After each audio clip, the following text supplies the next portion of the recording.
Hello, everybody. I'm Tony Kalo, and there they go with the Auxiliary Gate podcast. The Auxiliary Gate. Big problem. Admit is running fast down the center of the course.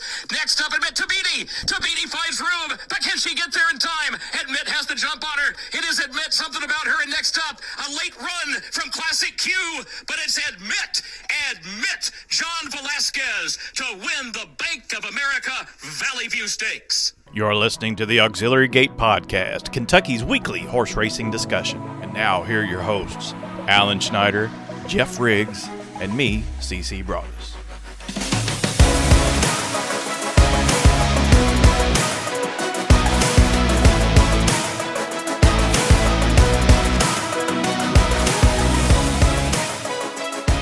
Hello, everyone. Welcome. It's episode number 226 of the Auxiliary Gate Podcast, the week of Thanksgiving, recording this evening on November 24th, 2025. I have not been invited to a Thanksgiving dinner by these two people who happen to be co-hosts of the show. Alan Schneider, why not? Well, I thought it was in your best interest because we've already done my family's. That one's kind of fun. Her family comes over, and you probably don't want to be there for that. It's older, very, very, very much older folks or whatever. So it's a bit of a trial. So I was doing you a favor by doing that. Geoff Riggs, when will I get my invite? Right now, you want to come out? My family's having a Thanksgiving at my parents' house, Shelby County. Any and all are invited. I figured you had plans. I thought you were making a turkey yourself, everything. You heard that, ladies and gentlemen. If you want to celebrate Thanksgiving with the Beard and the Beard's family, that's right. Call them Open up. invitation. Hit me up. Maybe I'll go there then. I'll just ditch this thing. Yeah. Hey, we got some breaking news. This was sent over the wire today. You know, we are now press. We actually get breaking news directly from Churchill Downs. Yeah, we're fancy. So, Turfway Park is going to honor legendary jockey Perry Oots on opening week. Turfway Park will honor legendary jockey Perry Oots on Saturday, December 6th with a dedication ceremony, officially renaming the facility's jockey quarters to the Perry Wayne Oots Jockeys Quarters. Perry Oots is 71, has won 7,531 races in his career, ranking 5th all-time among North American jockeys behind Russell Bays, Lafitte Pinkai, Bill Shoemaker, and Pat Day. He also ranks 7th in the world in career victories and has ridden in a record 53,689 races. Oots is the all-time leading rider at Turfway Park, just ahead of Rodney Prescott now, and has won thousands of races in the Northern Kentucky, Ohio area. Perry is a terrific human and an unbelievable professional athlete. Turfway Park general manager Chip Bach says he's the ultimate Ironman, and it's only fitting that the place where our riders prepare every day now carries his name. His horsemanship, grit, and consistency, and the respect he's earned here for decades make this a proud moment for all of us. There you go. Perry Oots. Gonna name the jockey quarters. I'd name the whole damn city after him, just if it's just me. I mean, jockey's course is nice. I think it's a great thing that they're doing, but we'll just call it Oots, Kentucky. It's got a nice little ring to it, right? Change the water tower to Oots, y'all. There you go. I like it. In related news, Ellis Park is going to rename the second floor bathroom second stall after me. So there'll be a dedication ceremony. That's the one that's always clogged up. But there'll be fitting. Yeah, there'll be a dedication ceremony this summer. Awesome. I got a lot going on here. Yeah, christen it this summer. Makes sense. Yeah, well, I christened it a lot. Our guest has texted me. Let's see here. Make sure. Talk amongst yourselves. Say something interesting. Oh, Lord, that's going to be kind of tough or whatever. Geoff, I understand you're going to be helping out on the desk for Churchill Downs this holiday weekend. Is that correct? Yeah, that's what's interesting for me. I'm pretty pumped about it. I'll be on on the desk on the simulcast feed, I believe with Tony Kalo, if I'm not mistaken, That's good for company. That's the. good company. Oh yeah, no, I love working with Tony. He's a great guy on and off the air, and we will 100% have a good time up there for the Stars of Tomorrow 2 card. So, um, you know, have to really dig into those races and pedigrees and workouts and everything for those 2-year-old races. But I mean, just having that much talent, that much young talent on a single card is very exciting. So you got Kevin Kilroy at the fairgrounds, right? Yep. Mrs. Benson. By the way, congratulations to Caitlin Yes, and Joe congratulations, Caitlin, Joel, and Asher. on Asher, the healthy arrival of Asher. This week we're thrilled for her, but she's on the sideline, so they're bringing in the big guns off the bench, right? And Jeff Riggs. Well, I'm thankful for the opportunity for sure, but I think it's going to be a great time. I'm excited. That's one of the better cards of the meet to do that. A lot of preparation, but you can gain some advantages by watching the races here. If you paid attention to the 2-year-old races when they ran earlier Mhm. in the meet, and as they stretch out and stuff, it's a fantastic card. Kentucky Louisville's going on right down the street. I'm sure you know that, right? I might be there, but Yeah. Are you going to be there? Are you going to the game? I'm thinking about it. We'll see. I mean, it's gonna be 40 degrees. You know how I feel about cold weather and stuff, right? Yeah. So, Yeah. but I will definitely have an eye on the broadcast with you and Tony at the helm. There So, you go. Yeah, I think it's a noon kickoff, so there'll be some overlap there, but yeah, there'll be some drunken overlap. there's not a Maybe whole lot of optimism in either camp right now going into this game, I gotta say. no, but I do like Kentucky's chances in this one. But again, it's like if they win, they win. They lose, right? So, Yeah. but we'll see. But when you're used to going to games far away and you can go to a game real close, like at U of L, it's actually kind of nice. You only got a 15-minute drive home, but we shall Very true. see. Yeah. Yeah. CC All still right. working? No, I'm pausing the friendly banter and let's introduce our guest right now. Hold on. Okay, our guest this evening was originally a member of the Auxiliary Gate podcast, Mount Rushmore, joining the likes of Michelle Lovell and Joe Christopher. Now, I don't know if we've ever named a fourth member of the Mount Rushmore. Now we've kind of lost contact with him here over the last couple of years, but we wrangled him back, and I think we're catching him riding a high. I think he had a really good meet at Keeneland. He won a $400,000 stakes named the Valley View with a 3-year-old filly named Admit for Claiborne Farm. I'm talking about none other than Tommy Drury Jr. Welcome to the pod. It's great to have you back, Tommy. Good evening, guys. Thank you guys for having me again.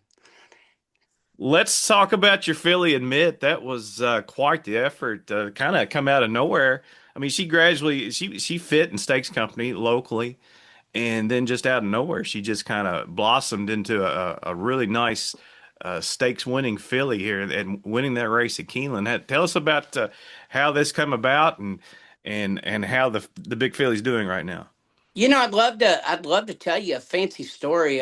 We ran we kind of had that Kentucky Downs race on our radar all summer, and we tried to kind of stretch her out at a little bit more of a marathon distance, and she ran good. There was that daggone Kentucky Downs stretch. It kills you every time. She stuck her head in front at one point, and I thought, man, we're going to the winner's circle. And then the camera switches angles, and it's like, oh man, we still got a long ways to go. With the way that stretch is down there, but.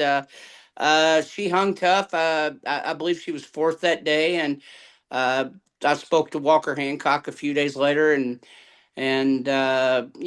just to discuss how she came out of the race and things of that nature. And Walker said, "How about the Valley View at Keeneland?" And I said, "Yeah, I think that'd be a great race to work backwards from." And just every so often in horse racing, things just go the right way, and it's like we were training up to it, and she just kept getting better and better. The spacing between the two races was really good, and I would love to tell you some big fancy story. We were able to get John Velasquez to ride her, and who could not have had a better Keeneland meet. I think that's probably actually, I think when they were interviewing us, they said that he had tied Pat Day for the one of the best Keeneland meets ever as far as stakes wins goes. So, we ended up with the hottest rider on the planet for Keeneland, and It just everything just kind of fell into place. She got a great trip. He was able to tuck in, save ground in the first turn, and when he tipped out, turning for home, she came running.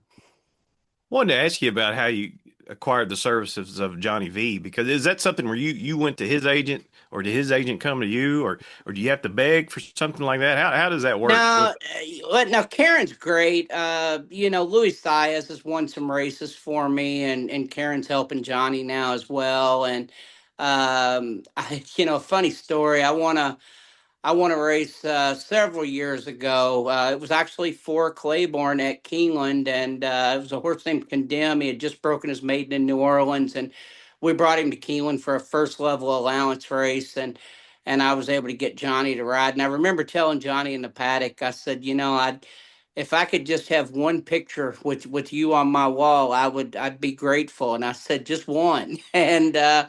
And I'll never forget. He ended up winning. It was one of those head bob finishes, and Johnny came back and said, "Boy, that picture's going to cost us." He said, "'Cause I think I hit him one too many times." And I don't know if he got fined for that or not. But how can you not have a good relationship with John Velasquez? He's such a people person, and he's always so pleasant to talk to. And whether it's Todd Pletcher or Tommy Drury, he's going to treat us the same way. And I think that's probably why, why he's where he's at in the business. But in this situation, we were able to get him for this filly, and he came to the paddock, and I just mentioned that she was very straightforward, and he could kind of ride the race however he saw fit, and wasn't a lot of instruction involved. It was more just you go do what you're good at, and he certainly did that. Now, after the race, Alan and I have got to experience this at Keeneland. If you win a stakes race, I don't know if it's a stakes or a graded stakes, you get to go into this special room and do a toast. You get to watch the race, and then you have a toast to your horse. And of course, Alan was dressed okay, but I was dressed like I was Alan's lawn man. But It was I, cold. You I, had shorts on. It was cold. yeah, I'll tell you what. I can top you on that. I won a race called the Bluegrass at Keeneland one year, and it happened to be during COVID, and I didn't even get to do the toast. So it, it Oh, it does not matter what you wear if you're involved in a horse that wins a graded stake at Keeneland, to where you can go in there and do the toast. Shorts and flip flops are welcome. You go in there and you enjoy the moment, because those moments are hard to get. well, Michelle vouched for us. I don't think we could have got in otherwise because we didn't have anything to do with the winner. But it's a nice cap to a really nice day. I think when you get to go in that room and celebrate.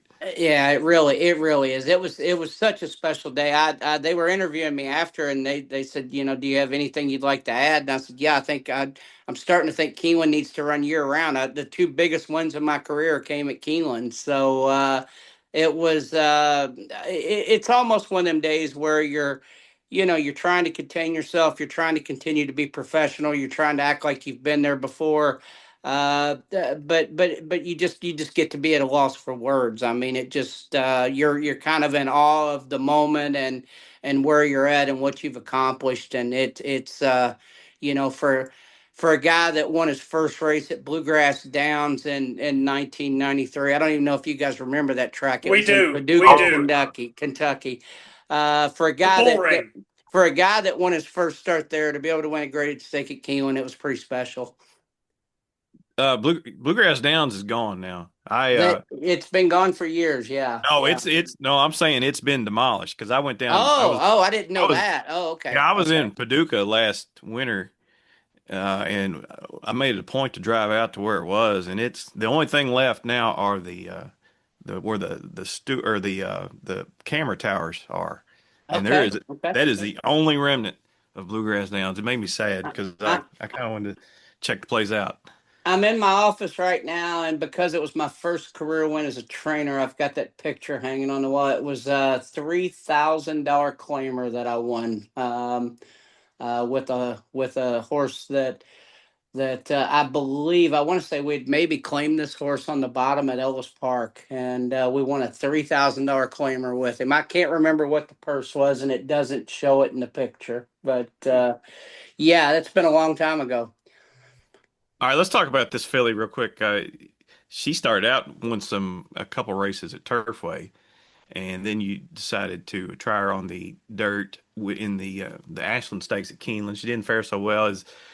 Was turf always in her future, you think? Well, we were thinking, I mean, coming out of Turfway, we were thinking, she'd ran so well throughout the course of the winter. It's like, well, let's take a shot in the Ashland. If she does take to the dirt and she does run good in the Ashland, then, man, how much fun would it be to have one in the Kentucky Oaks? I mean, we liked the filly and thought a lot of her. We weren't 100% sure of what surface she was going to like at that time. Her first two dirt races, she couldn't get her maiden. She got beat first time out. I think both of her first starts were at Indiana. First time out, she didn't run any good at all. And then maybe a off turf race or a muddy race in her second start, she was maybe third or something. But we felt like she had matured over the winter and just felt like let's give her that opportunity. And unfortunately, it just didn't work. Fortunately, that day we had Jose Ortiz rider, and he felt like it wasn't working early on, and he took pretty good care of her and didn't beat her up and didn't take advantage of it, and that allowed us to be able to wheel her back and take some shots at Kentucky Downs and places like that. And obviously, I think she'll never other than training, she'll never step foot on the dirt again. All right, now what's next for her? She's I, not entered in any of the stakes races. just take the winter off. I mean, we went at it all last winter at Turfway with her. She was in training all last summer, and just take the winter off, and we'll get her picked back up in the spring, and then we'll get some kind of a plan mapped out for her. Speaking of Claiborne Farm, I'll ask your opinion on this. I'm just curious how you feel with a filly that you trained. She's a mare now, actually, named Pigalle, who won the Groupie Doll Stakes last summer at Ellis, or 2 summers ago, actually. And I noticed that she's been sold, I think, at Keeneland. Yeah, she sold at Keeneland a few weeks ago. I don't think she sold. I think they bought her back. Oh, they bought her back. I got you. So Yeah. No, they wasn't gonna. They wasn't. It was gonna take crazy money to get her bought, and with her being a blame mare, that's I think the Groupie Doll's listed. It's not graded, but with her being a stakes winning blame mare, and the way that these sales have gone this year, I think they felt like if someone wants to do something completely out of the ordinary, we're willing to entertain it, but we're not going to give her away. I'm 99% sure that they bought her back, and that she's back at Claiborne. So you're right. I misread this. RNA $425,000. Yeah. I actually went up that night just to say goodbye, because I was afraid somebody, the way these sales have gone, I was afraid somebody might pay stupid money for her, and I just went up to pet her on the head and tell her goodbye. The day she won the Groupie Doll, it was such a special day for me. My mother didn't go to the races a whole lot, and she happened to be there that day. We had Houday in the Ellis Derby, and then Pigalle in the Groupie Doll. And truth be told, we kind of Houday was he was like second choice. We thought we thought he was the one that we wanted everybody there for. And I think he finished third that day. Maybe he stumbled leaving there. That's what it was. And then was kind of playing catch up all the way. Pigalle was a pretty big price, if I'm not mistaken. And, here she comes and saves the day, gets up in the last jump. Luan Machado rode her as well as a horse could be ridden. And, nobody from Claiborne was able to make it to the race that day. So they asked me in the winter, so they said, we need somebody to present the trophy to you. So my mom actually got to present the trophy to me. So it was pretty cool stuff. She doesn't go to the races a lot, and it was that's made for a pretty cool picture to put on the wall. Now, speaking of Houday, you've got Houday entered in the Clark Stakes on Friday. What's the rationale for the decision to try that race? And well, if you're going to go hunting, go bear hunting, go on swing for the fences, and boy, have we ever done that. It's hard this time of year. He's an Ohio bred. It's hard this time of year with that type, because I don't necessarily think he wants the poly, so Turfway's not really an option for him. and I don't want to have him traveling all winter because there's so many good races for him. He's undefeated in Ohio. There's some good races for him up there, and you're able to kind of win. Well, I say you're able to win him without getting totally to the bottom of him, but that Best of Ohio race, that was as much of a dogfight as I've ever seen in my life. The race he just won up there. But with that being said, I would say we'll run him into Clark, and then we'll probably put him away for the winter. And that's kind of my style. These better horses, you got to give them a break, and you got to kind of map your season out and when you want to take your big swing. And I have some horses that we're kind of waiting for Turfway, and we're kind of waiting for winter racing, and we want to maybe skip some of the summer racing so that they can be ready for it. And then some of the better horses, you'll give them a little break in the wintertime. All right. Now, I saw you a couple Saturdays ago, and you were sitting at a table with two of our friends, Lee and Bob Butler, owners of Daytona Stable, who are super nice people. I affectionately refer to them as Uncle Bob and Aunt Lee. So Yeah. I'm trying to get myself in the wheel so I can get one of these Ferraris they've got. Amen. I've been working on this for about 3 years now. But Bob and Lee are dear friends, and they're just family. So I don't even look at them as clients anymore. They're just family. Well, you train a filly for them named Classy and Connected, and she ran really well. Always happy to see them do well. And she ran second on the turf at Churchill last week, and it was a nice effort. What about Classy and Connected? No, that was awesome. She ran a great race. We had talked. We've tried these allowance races, and it's like she's close and can't quite get over the hump. And Bob and Lee and I had a conversation. We all agreed that we needed to give her a little class relief, and you got to be careful. I mean, there's such a claiming frenzy at Churchill. I don't know that we necessarily wanted to lose her, but yet we just felt like it was the right thing to do for the horse to give her a little class relief. And, we dropped her in for the tag. And obviously there was one in there that was a little better than her, but man, she was, Christian Torres rode her well. She was there for him every step of the way, and split horses and kicked on down the lane, and it was a big effort for her. Now, tell me the story, or tell us the story about California Burrito now making his comeback now recently, and he was on the Kentucky Derby radar back in April. Tell us the story about California Burrito leading up to the Derby.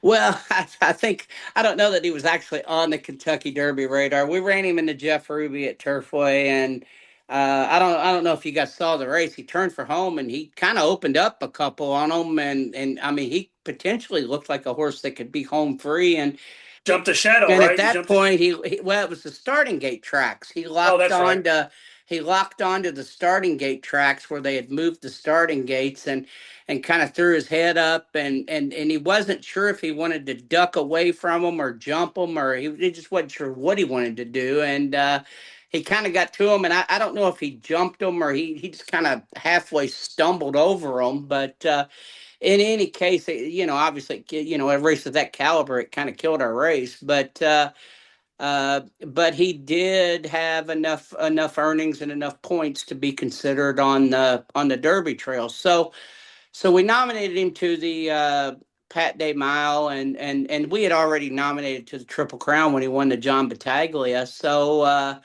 So Churchill reached out to me and asked me if I was going to run, and I said, no, I'm not. I'm probably going to go the Pat Day Mile. Well, then I started watching all these Derby horses training. I'm like, man, it'd really be cool to have one of those saddle towels. and I mean, I guess I could share it with the world now, but it's like, I would really like to have one of those saddle towels, if nothing else, just to say I got one. And so I may or may not have put the word out that the Derby was into consideration for us. And at that point, they had to give me a saddle towel. I was hoping to get a jacket out of the deal, which I didn't get one, so I didn't get far enough along. but no, we ended up running the Fat Day Mile, and he just really, for whatever reason, he's kind of struggled over the track that day. So again, you guys know I shut him down. We turned him out at Hermitage Farm in Oldham County, gave him some time off, and his race over the weekend, it was kind of disappointing, but it wasn't disappointing for the horse as much as just, he had the one hole, he was stuck down inside all the way. And even Brian Hernandez came back, he jumped off, and the first thing he said, he said we were in a wrestling match every step of the way. He said he was wanting to be forward and wanting to go, and he said I just didn't have a place to go with him, because I was just stuck down inside with horses all around me. And as turf racing goes, nobody's going to give an inch, and they all kind of stacked up at the half-mile pole, and he got squeezed back, and looked like at one point, I mean, it looked like he was just going to run horrible. And then down the lane, he kicked back on and closed, and I thought he got over the grass well. And I think that's one of those sneaky good races that a horse coming off the shelf. He was definitely going the right way at the end of it. He came out of it well, and it was one of those trips that I told Aaron Haberman that owns him. I spoke to him the next morning, and I said, have you ever thought about the months and months that goes into preparation for these horses, and then it literally in a minute and a half, you're just pulling your hair out, watching them. You're watching them get banged around. You're watching the jock check and go and check and go and check again. And it just, you just want to see them get a fair chance. And not to say that, it's just grass racing. They're going to ride a little tighter, and that's part of it. But I was just disappointed with the trip he got. Not that it was anybody's fault. That's just the one hole in grass.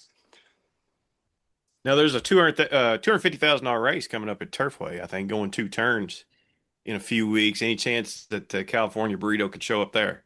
I've already nominated, so I'm probably a little ahead of myself. But I had to talk to him about something else. And while I've got you, let's go ahead and get this knocked out. So he's already nominated to that.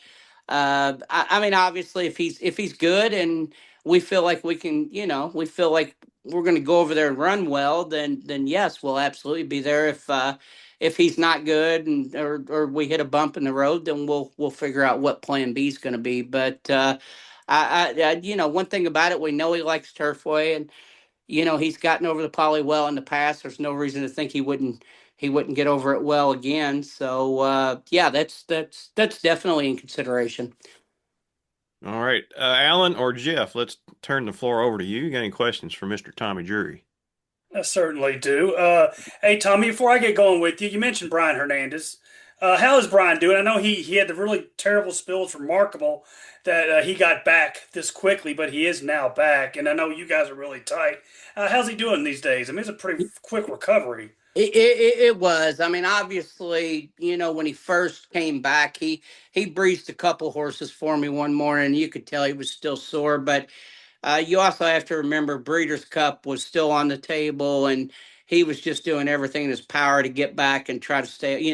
Those couple of horses at Kenny's he was riding, and I think he maybe had another one that he was going to have an opportunity to ride, and he was just trying to give himself every opportunity to make it back. After breezing those horses, he went back for a checkup, and they found they were still a little spot on his liver that they weren't quite happy with. And I think at that point the doctor kind of pulled the plug on him making it back that quickly. So he came back a second time, and once the doctors totally released him, and he's been good. I was certainly glad to have him on my horse the other day. I'm always glad to have Brian. He and I we go way back. We've won a lot of races together, and he's I always joke he's the little brother I never wanted, but he and I actually, believe it or not, he and I actually spoke to the LaGrange Rotary Club last week, and Yes. and had a blast doing it, and told some good stories. We talked a little bit about the Louisiana bush tracks and some other things, and we talked a little bit about his injuries. And one thing that kind of struck me that Brian mentioned, and but I think Brian just turned 40 years old, if I'm not mistaken, and he just mentioned that you get a little older and you get kids, and you start to realize when you have these injuries that you got a lot of people relying on you, and he just said, he said I needed. Once I got past the Breeders' Cup, I realized I needed to take care of myself, and I did that. And he said that seemed to put everything back into place. But he's ridden two or three horses for me just over this last weekend, and I thought he was fine. He looked pretty comfortable. He certainly didn't appear to be in any pain, and I fully expect this winter in New Orleans you'll be hearing all about him. Well, we are certainly glad to have Brian back. He is definitely one of our favorites. We're indebted to him, so it's always good to see him back in the saddle. So, all that is really great to hear. You mentioned spacing a moment ago. I'm gonna get sidetracked here a little bit. Something else our friend Tony Kalo talks about an awful lot. And when you mentioned it to CC, I wanted to touch on it. How do you feel about spacing? I think it's an underutilized tool in handicapping. And how important is you to space horses' races out? Do you have a sweet spot where you want to have your horses? Goes it 3 weeks? Is it 4 weeks? Or how do you feel about that? I don't know that I have as much of a sweet spot on the spacing as I try to let the individual horse tell Right. me how it needs to be spaced. So I'll give you an example. If I've got a small light made filly that we're already struggling to keep weight on, then she's going to be more of a 6 to 8 week kind of horse, maybe even a little further versus that big heavy made colt that kind of that takes training well, and if anything might need that race back in 2 to 3 weeks so that you can just get that you can get that little extra bit of fitness in them. I normally try to let the horse dictate that more than my program, but I'd also mention that like we're getting ready to go into a Turfway Park meet where there's going to be a lot of days that the book's going to go, Yeah. and there's not going to be a lot of extras. So as a trainer, you have to take that into consideration that this is where my race is, and if I don't run here, I might not run again for another 6 weeks. Right And on. and you have to, as a trainer, you have to have that in the back of your mind, and you obviously you have to. At the end of the day, we all have to answer to the owners, and if you are going to skip that race, then you better be having a conversation with your owners and getting them prepared that there may not be a race on the overnight that's going to go for an extended period of time. So there's a lot of factors that go into play in that. I don't know that it's always I guess my normal rule of thumb is if a horse runs, I'm normally not going to work them back between 10 days and 2 weeks, and then once I do that, then I'll kind of let that first breeze tell me where I feel like we're at and how they come out of it, and then at that point we might start looking for a race, or at that point I might be going a completely different direction. But that's really about the only thing that I do that I would say is exact spacing in my program. Cool. That's kind of what I thought, but I always want to ask. I like getting trainers' perspective on that, and you're one of the best, which takes me into Turfway, and you've been a really loyal and a successful Turfway guy for a long time, not just in the current state of Turfway, but going back several decades and all its reincarnations, depending on who owns it, whatever track surface has. And I guess to paraphrase Barbara Mandrell, you were Turfway when Turfway wasn't cool.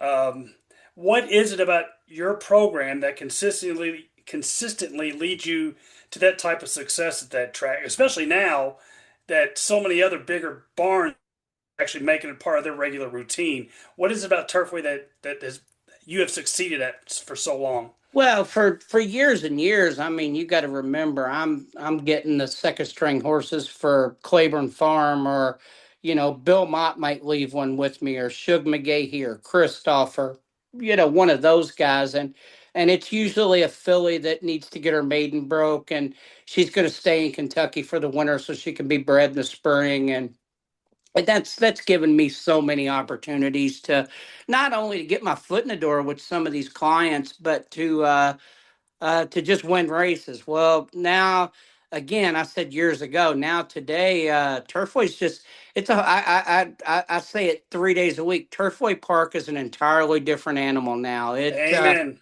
I mean, it's Churchill North, and I had some horses that went into Turfway last winter. They had Churchill form, and I thought, man, this thing's going to be 6-5, and you look up your 8 or 10 to 1 in the program, and Brendan's got one in there, and Steve's got one in there, and it's like, how does this happen at Turfway? So I think, I think the racing at Turfway, and I think this year it's going to be even better. I mean, people were, I think Jill Sharp's leaving horses there this year.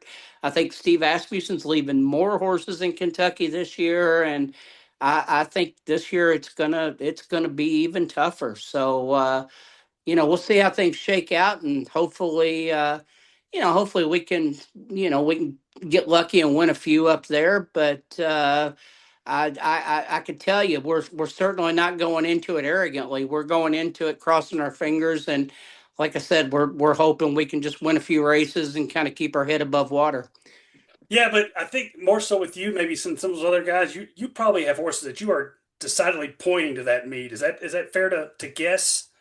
Yeah, to some extent, we've got some horses that we had some success, like California Burrito. I mean, we after the Pat Day Mile, we kicked him out, and Mr. Haberman and I had dinner together one night, and we picked out the Commonwealth and worked backwards from it. And the idea was, if he doesn't take the grass, Turfway's going to be right around the corner, and so yeah, I would say we certainly have. We've got a few that we know they get over that surface well, and we want to try to take our best shot there. We've got others like Houday, for instance. I've never felt like he's done exceptionally well on that track. Nothing against the track. I mean, Right. that's just not his thing. And he's one that we'll be looking to go the other direction on. But again, I think 99% of horse training comes back to just watch your horse, and they'll kind of take you along, and we got to figure out some kind of a plan to try to make the most of each individual horse that comes in our barn, and that's all we're doing. And yeah, that might certainly have us. We'll have some horses coming off the shelf that we'll run at Turfway this winter that ran well last winter, and we're going to have others that we're going to go try the poly with, and hopefully we can come up with another California Burrito or admit while we're up there. So, one more question for me, then I'm gonna let Jeff Riggs hop in here, the new Mister Turfway. Last meet, Irving Moncada really took a huge step forward. He kind of put himself on the map at Turfway. Really had an excellent meet. You're a big part of that. You and he teamed up quite a bit over that meet. Is that what we're going to look forward to again this meet? Are you and Irving going to be mano a mano again? Irving, he breezed 3 for me this morning at Churchill Downs, and he's just such a good kid. He works hard. He rode some horses for me at Keeneland and Churchill. Won some races for me this summer at Belterra, and just he does whatever you tell him to do. And yes, I would certainly expect that he'll be a part of this. And this. I just think this kid's been up against it. I mean, when you walk in the jocks room and you're looking over at Irad and Jose Ortiz and Luis Saez and Brian Hernandez and Tyler Gaffleone, and poor Irving's kind of been stuck in the middle of those guys all summer, and I think that's made life a little tough for him. But that certainly that hasn't taken away from his talent, and I think you'll probably see that again this winter. That's awesome. Yeah, we had Irving on, really good kid, and he had a fantastic meet. And you helping him out really was a big I think reason he for I that. think he won 2 stakes up there last winter as a bug rider.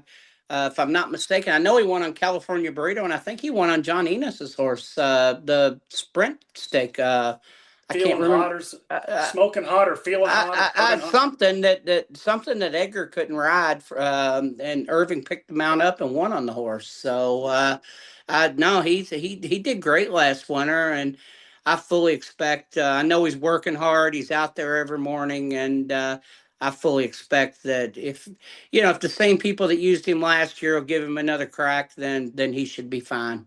Yeah, because that jog from the Turfway even get much easier than the Churchill one. No, So it's not. We got no, some Julian. I don't think I'm speaking out of turn. I think Julian Leperoux's talking about staying this winter, and there's a rumor Luan Machado's little brother is going to be coming, and they say he's a pretty well polished rider already. So it'll be interesting to see how it shakes out. Rafael Hernandez came from Canada last year, and I know he's killing them up there right now. So.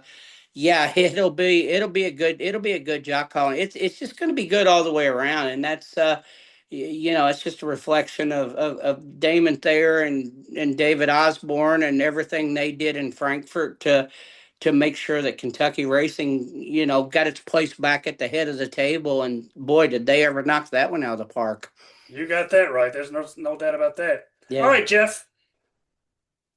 All right. Yeah. Good to talk to you, Tommy. I know you've been on with these guys a couple times before, and I haven't had the chance to yet. So it's good to finally get to chat with you.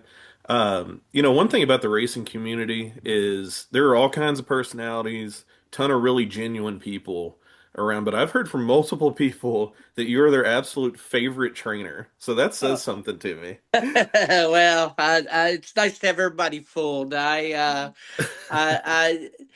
we've been blessed. I guess the biggest thing for me is it took me a long time to get my career going. There, if you look me up on Equibase, you'll see there was a span of it was a touch over 2 years between me winning a race. So the one thing about the horse business, it will humble you, and it'll if you're going to make it in this business, you better really want it, because it's not always easy. And I just think I try to remind myself of that, and I try to be appreciative of every opportunity that I get, and that's very kind of you to say. I appreciate that. Yeah, that's awesome. Do you enjoy and kind of prioritize that side of it? You were saying, there's highs and lows and the roller coaster of the business, but those relationships are what stand, right? Is that something you put an emphasis on? Well, you like it. Yeah, absolutely. I mean, I've got 100 different quotes that, I kind of keep around the office: win and lose like a man. What was it Wayne Lucas has in his barn? Winning and losing are both temporary. And I don't know that there's one any better than that. But yeah, you try to develop relationships. I've always been one, whether it's Brian Hernandez, who I've been using Brian since he was a bug boy, and Irving Moncada, when he first started riding for me, he had the 10-pound bug when he won his first race for me at Belterra last summer. And I think we won like our first 3 out of 5 or 4 out of 6 or whatever it was. And you like to develop relationships with people you can trust, and you like to develop relationships with your clientele to where Hmm. they know you're working hard for them. They don't need to call you every 10 minutes and question every decision you're making, because they already know that it's already on your mind, and that you're working on it. And yeah, I think that's probably that's the fairy tale version of it. It certainly doesn't always go that way, and I certainly have good relationships with other jockeys, and I've got owners that they want to be involved, and they're going to question everything you do. It's not always that way, but yeah, I've been very for again, back to Lee and Bob Butler. I mean, they're great. We have conversations. They ask my opinion, and we all just kind of work together on it. But it's always very level, and we always get along doing it. And I don't know that we've ever once finger pointed at any of us. So Yeah, for sure. Well, you're doing something right. A couple of the people that I heard from are owners too, so you're doing something right on that front as well. Um, switching gears back to Turfway, I know you and Alan talked a little bit about it already, but last winter at Turfway, you won 23% of your races there, and you guys already alluded to how the competition has gotten even stronger, but that's a very high percentage. So you obviously talked about how you have some horses that you point for the meet, not necessarily too far out, but some horses that like it better than others. Who should we be looking for from your barn early on in the Turfway meet that's going to be entering here soon in the next couple weeks? Oh, now you're going to ask me to handicap. Now if you've been talking to people, then you should know that I am truly the worst handicapper on planet Earth. Um, you know, Well, it I, doesn't have to be you don't have to give us winners, just who's going to be running soon in Turfway. we've got several horses circled for that first book. I'm a little bit excited. I've got several 2-year-olds, and I don't know that I've got the superstar, but I've got 2-year-olds that I like that I think are going to run well. And if I were going to look for anything, I'd maybe keep an eye on the 2-year-olds up there. Mhm. I don't, I don't think we have anything that we're going to take a big edge with or anything like that. But I do think we've got horses that, that they've got a little ability, and we'll kind of let them take us along. But I'm looking forward to the meet. We're going to start actually sending horses that way tomorrow morning. I'll send a couple up tomorrow that are going to run the first week, and then we'll probably next week, Monday, Tuesday, we'll probably try to get the rest of the barn from Churchill up there. Very cool. Yeah, I can't believe it's so soon already. I mean, it's like you blink and you're suddenly right back there again. I'm back to. I normally, we're based in Louisville, and I've got Mhm. horses at Skylight Training Center as well. So there's a Marriott in the parking lot at Turfway, and that became my second home last winter just because we ran so many horses up there. And I'm already starting to kind of, you kind of get that bag packed and all your stuff that you're going to need, and I've already kind of started getting that stuff back out again. So Why it's are you staying at the Marriott, not the Drury Inn? Seems like you'd get a discount there. well, it's funny. I actually tried that once, and it Huh. didn't. It didn't. I showed my driver's license. I tried to tell him I was a distant cousin, and she didn't go for it. So, I'll be damned. Worth a but shot. It's worth a shot. I at least I did try. I did try it. Well, talking about, your horses based in Louisville and being at different places right now, how many total horses do you have under your care currently? I keep about 35 at Skylight, and then Hmm. I've got 24 at Churchill, and Woo! Wow. that's really that's a good number. My assistant at Churchill, Lorraine Anderson, she was with Eddie Keneally, Jonathan Thomas. I mean, she's kind of been with some great trainers, and she knows her way around the barn. Jose Garcia, my assistant at Skylight's been with me for over 25 years. So that's really been the true blessing in my career, is just having a good staff that they take care of me, and it makes my life so much easier, and it allows me to focus on other things, and just all of us working together, and it's been really good.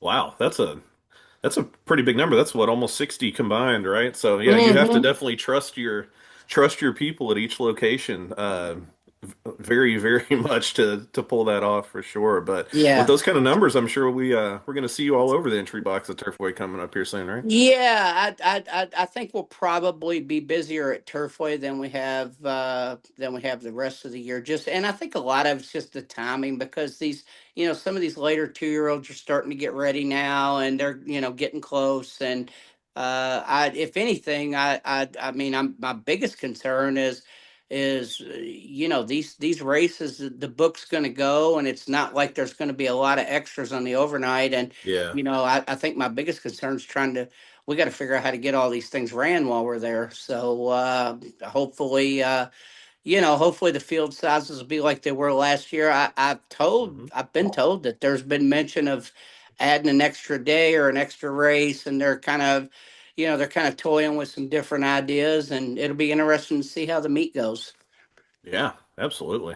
Well, One more thing before I turn you back over to CC, and I may already know the answer to this, but I was going to ask you before, but we'll see if it is. Because I know earlier you talked about how your mom was able to present you a trophy at Ellis, but what is your most memorable win so far other than the Bluegrass? Oh, it would have to be Admit the other day. Yeah. To be able to, to be able to win a stake for Claiborne Farm at Keeneland, and you walking, I'm walking through the tunnel, and everybody had already kind of lined themselves up, and I'm walking next to the horse into the, how they take the picture now in the old paddock, Uh-huh.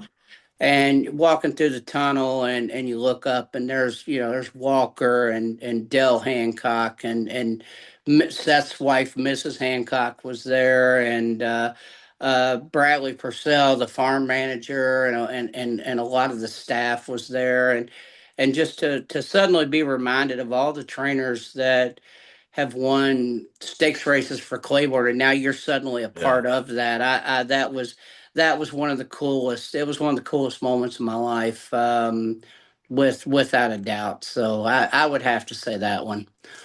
Yeah. Special moment for sure. Well, Yeah. appreciate it, Tommy. I'll kick you back over to CC to wrap it up. All right, a couple more things on the agenda here. I wanted to ask you about a filly on Saturday, Miss Milky Way, who is a half sister to a horse you train named Pancake House, making her third start at Churchill, going a mile and 16th. Improved dramatically between start one and two, finished fourth in a maiden special weight at the same distance. Beaten by a filly that's actually coming back in the Goldenrod later that afternoon. Anything to report on Miss Milky Way? Well, I would tell you that her first start, we thought she wanted to go further. I think Irving rode her that day, and he kind of wrote her to instruction. Let's just let her get her feet underneath her, and if she'll kick on a little down the lane, that'll be mission accomplished. And that's exactly what she did. I think she passed a horse or two down the lane, and the other day when we run her back, she was a little green. Middle part of the second turn, she was kind of starting to move up in there and got to where the dirt was hitting her in the face, and horses were around her, and she kind of came out of the bridle a little bit, and looked like she wasn't going to get anything. And then Edgar got her down to the rail where she could see some daylight and went to riding, and boy, here she come. I mean, that's almost one of those races. It was almost sneaky good, just because if you go back and watch the replay, you'll kind of see what I'm talking about. I mean, it looked like at one point she might be last, and then once she finally got to a point that she saw daylight and leveled back off and went to running again, she really closed well and galloped out well afterwards. So we're going to add some blinkers this time. We're going to see if we can maybe get her a little more forward and not have her in that situation this weekend. I don't know. I don't know how much difference that's going to make, but I just train her always. The wheels are always turning, and we're always trying to solve problems. And if the blinkers will sharpen her up a touch to where she could kind of be in that stalking type position and be a little bit more clear, I think that's going to be more to her liking. And the rest of it will be up to her. But she certainly has ability, and we're looking forward to running her. All right, sounds good. All right, last thing. I think I think I read this somewhere. I'm not 100% sure. Are you the president of the Kentucky Thoroughbred Owners? I am. We just actually had our awards dinner last weekend, and we honored Bill Mott with the Horseman of the Warner Jones Horseman of the Year award, and I just can't say enough things about this group. It's non-political. We don't get involved in all the mess that might be going on in horse racing. We just wanna have get together and have some good food and some drinks and have a good time. And we always have some guest speakers and some different things happening. And anybody's welcome to join. It's such a good program, and it's just a few of us horsemen trying to get back. But I have to tell you, I was truly honored. Bill actually flew in from New York to accept that award, And there's a guy that kind of helped put me on the map, and to be able to present him with the award, it was pretty special. Fantastic. So, my question, I know a few years ago you delivered an address to the state. I don't know if the Senate or the state Now, House. I spoke to the at the Senate here. What was the Senate hearings? Yeah, yeah, over the HHR. Yeah, Right, the historical horse racing when they were trying to yeah. finally legalized. And now, so there's that, and you're the president of this organization. And I'm thinking Dale Romans is running for Senate. I just want to pin you down tonight, November 24th, 2025. Tommy Drury is going to throw his hat in and run for governor of state of Kentucky. Can we do this tonight? There's way too many skeletons in my closet to get into politics, guys. No, I think I'm just gonna fly under the radar as long as I can. I'm good. All right, sounds good. All right, Tommy, good luck this weekend with the Who Day and, of course, Miss Milky Way, and good luck this winter at Turfway Park. I got to say that you're a fabulous interview. This has been Yes. great. Yes. Enjoyed the whole time you've been Agree. here. Hopefully, we can do this some more. But like I said, good luck, and we'll see you soon. How about that? Well, am I going to see you guys at Turfway Park this winter? I mean, you're not going to let the cold scare you away, are you? I mean, surely you guys will make an appearance, won't you? I'll make an appearance. I hate the cold, but I'll make an appearance. How's All that? right, all right. Well, as Yeah. long as we get you up there once, I'll get up for a yeah, couple times. yeah, So you guys. they got bands playing on Friday nights after the races, right? I'll be I, there. I, well, after the races, usually past my bedtime, but Same here. I do hear tell that they do have some bands playing, and I know, it seems like there's a lot of they try to do a lot of different things up there, and which is credit to Chip Bach. I miss, one thing I miss about the old Turfway is the dollar beers, dollar hot dog Amen. nights. I mean, they would have a packed house. It'd be everything from college kids to old race trackers to you name it, and it's just such a diverse group of people and so much fun. So I do. That's the one thing I do miss about the old Turfway. Couldn't agree more. Dollar beer, dollar Fridays, dollar hot dogs. You go in there and piss in a urinal, and hell, the urinal would fall off the wall, right? 50 drop towels missing in the bathroom. We could go on and on and on, but it still had its panache, didn't it? It still had a je ne sais quoi. It was rough going, but we made the best of it. Agreed. Yeah, I'll be there. My wife and I are already making plans.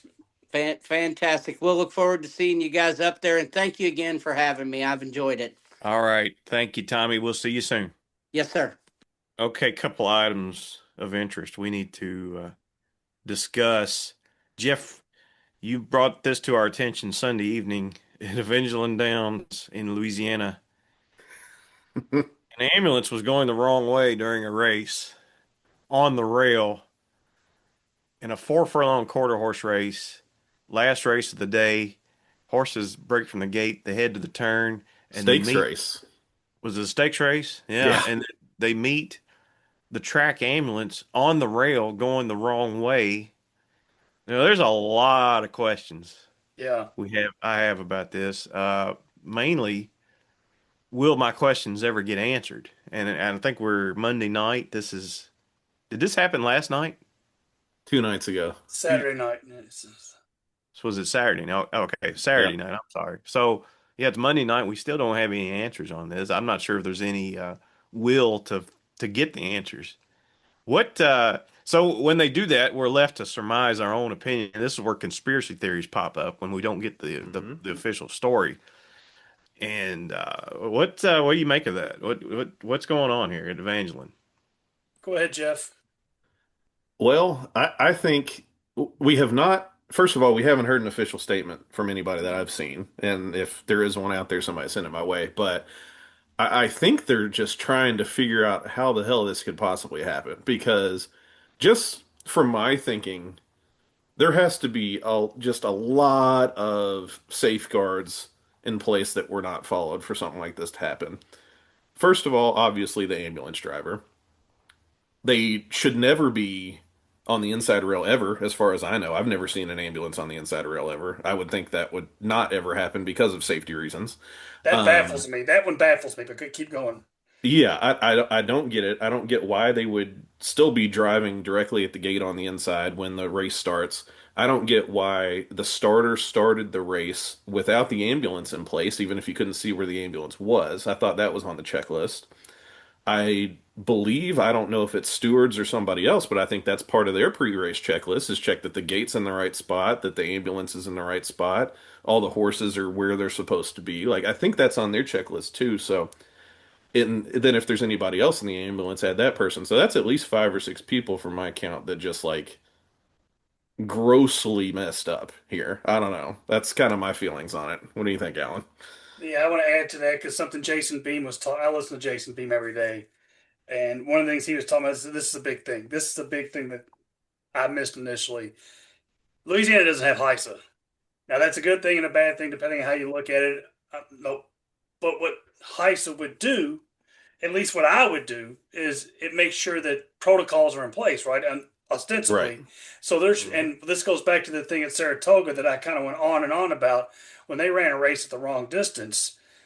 Again, I guess because my last couple of years of Toyota, I was involved in this stuff because we are an auto factory. I was involved in, for lack of a better word, auditing, ensuring that certain things were taking place. I got taken off the floor of building cars to ensure that things were taking place.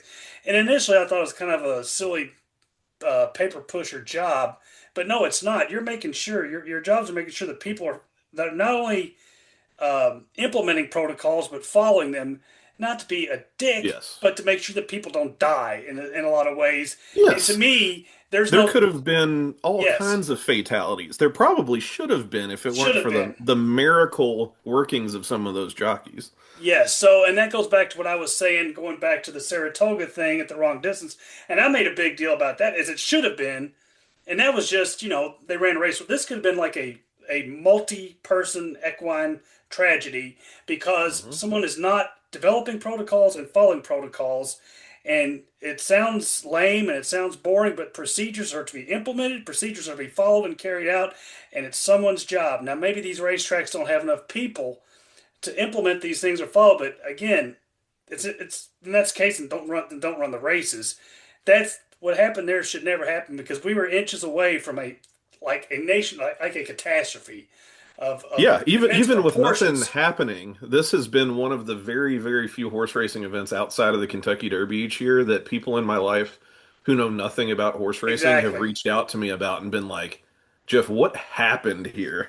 Yes, so God damn it, develop protocols and make sure the protocols are in place and you check them every race. And again, I know people who do this for a living and stuff, so if you need some help, I'll get the people there for you. I'll do it. I know how to do it. But I mean, this is an investment, and again, I think part of its HISA is not there. And again, the opinions on HISA I completely understand, but in this case, maybe that has something to do with it. I don't know, but you just can't. This is unacceptable to be nice, right? But we're several inches away from this being just horrific beyond words. Yeah. So, CC, you want to add anything? I failed to mention nobody got hurt. Nobody's hurt. For the grace of God. Miraculously, Whoever was on the one horse, I mean, barely got off the rail. He couldn't get off the rail, but it was, I mean, 100th of a second he got out of the way. You know what's weird? The ambulance driver never stopped driving. It wasn't like, if you see something, it looked like he slowed down, but I mean, he was still moving when they passed for sure. If you see something in the road, you tap the brakes or you start to stop. I didn't even see. You know what I mean? It's weird. The best explanation I saw was Craig Mokowski said that they don't run quarter horse races very much around a turn. So the ambulance guys probably had no idea. They probably don't have a track program. They're not track employees for one thing. Yes. Yeah. If they do have a track program, they don't know how to read it. I mean, they run probably 99.9% of the races straight on the straightaway.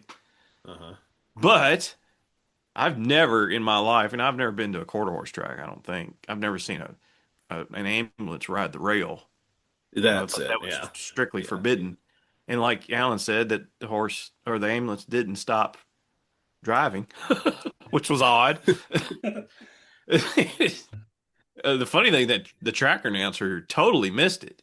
He absolutely whiffed on it. And they explained that a little bit. It's like it could be out of the field of binoculars, and it went by in a very quick fashion. So I didn't want to give him a benefit of the doubt. I might give him a little benefit of the doubt now that I think about it. But yeah, Yeah, I mean, I get that. I just thought it was odd. yeah, it And is the weird. funny thing is, some of It the was definitely weird to listen to the race call watching what was happening. That's for sure. Like I can understand maybe how, he probably I think he said in a quote that I saw that he just kind of saw a flash and didn't know what it was. So like I could understand that. But just like, watching the replay of that and then hearing the race call it's like a Twilight Zone kind of thing. Yeah, right, and then some of the jockeys didn't stop riding. Like of all the races No, that, they were driving down the lane. yeah, of all the races that you would think you would know there would be no contest, that would be the Yeah. one of all of them. And some of I them boys, guess you're conditioned to just keep riding. If that light doesn't go on, there's a light or a siren that goes on to let you know something messed up is happening. And if it didn't go on, I guess your job is to keep riding. But yeah, I see your point, but I can see their point too. I don't know. Mhm. Can't that take was anything for granted. that was wild. I mean, if you're alive to something in the late pick five, pick four, and that's how you finish the day. It's like, I my know. gosh, I'm cursed. Yeah. Yeah. Again, develop protocols, follow protocols, make sure protocols are being um, followed. It's not that hard, and I'm getting kind of tired of actually telling these racetracks. Not a lot of racetracks do it, some of them aren't doing it. And again, you may have just ended horse racing there. To be honest with you, so Mhm. get your ass in gear and get that stuff taken care of. Yeah, totally uncalled for. I mean, I don't know. I don't know who you lay the blame on. Obviously, the ambulance people. I mean, they got to know, and then the stewards. I would think that's somebody has to look at the track, right? I mean, if it's either that or the outriders. Yeah, that was kind of the point I was making. Like, I don't know enough about it to know exactly who it was, so I'm not blaming any individual person, but like, that's gotta be somebody's job to like look at the track and make sure it's clear to run before a race has started, right? Yeah. Yep. I mean, there's plenty of people looking for a job. I think that'd be a good time to clear house and start over. Hmm. You know, that's an easy decision. Before we go, rest in peace. 2007 Kentucky Oaks winner and Belmont Stakes winner Rags to Riches died today. Did not Yep. know that.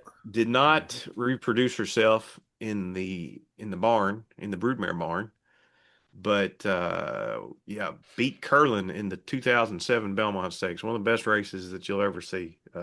Stumbled at the break, didn't matter. She still ran down Curlin that day and really never did live up to that ever again. I don't think she maybe run one or two more times after that. 5 for 7 lifetime, $1.3 million in earnings for Todd Pletcher and Michael Tabor and Derek Smith that game, the Coolmore bunch. So, Mhm. anything else? Going once.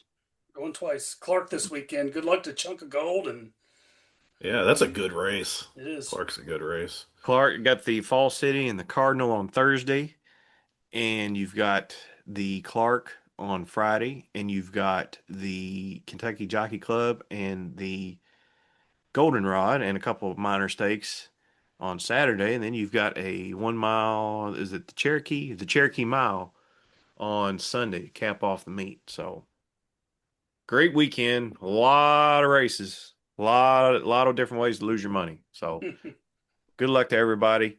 Thank you to our guest Tommy Drury on behalf of Alan Schneider, Geoff Riggs, and Cast of Thousands. I'm CC Broaddus, reminding you, in the words of our fearless spiritual leader, Jerry Romans, we're not happy unless you're not happy. Good night.